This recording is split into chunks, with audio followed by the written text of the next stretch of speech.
உலகத்தின் ஆதிகுரு ஸ்ரீ காக புஜண்ட குரு பகவான் அவர்தன் தர்மபத்தினியார் பகுலாதேவி தாயாரோடு இன்றைய தினமும் சுக்கரவார பொருநாள் 28/6/2024 அன்று இவ்வுலகத்திற்கு அதி அற்புதமாக காட்சியளிக்கிறார்.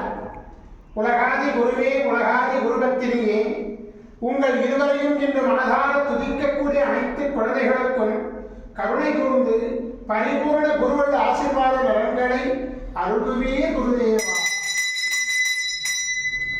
ஓம் சரவண பதகுரு கசடர வனமயே, ஓம் சரவண பதகுரு கசடர வனமயே, ஓம் சரவண பதகுரு கசடர வனமயாய ஸ்வாஹா. ஓம் சத்யநாதம் ஜோதிநாதம் ஆகாரநாதம் பரமேஸ்வர ஆசீர்வாதம். ஓம் நம சிவயே, ஓம் நம சிவயே, ஓம் நம சிவயே, ஓம் நம சிவயே, ஓம் நம சிவாயாய ஸ்வாஹா. ஓம் குரு பிரம்மோ குரு விஷ்ணு குருதேவோ மகேஸ்வரः குரு சாட்சாத் பரபிரம்மோ தஸ்மை ஸ்ரீ குருவே நமோ நமः. குருவருள் ஆசீர்வாதம், குருவருள் ஆசிகள் அருளன்புடன் ஸ்ரீ பாஸ்கர மகரிஷி. ஓம் நற்பவி நற்பவி நற்பவியே நமோ நமः.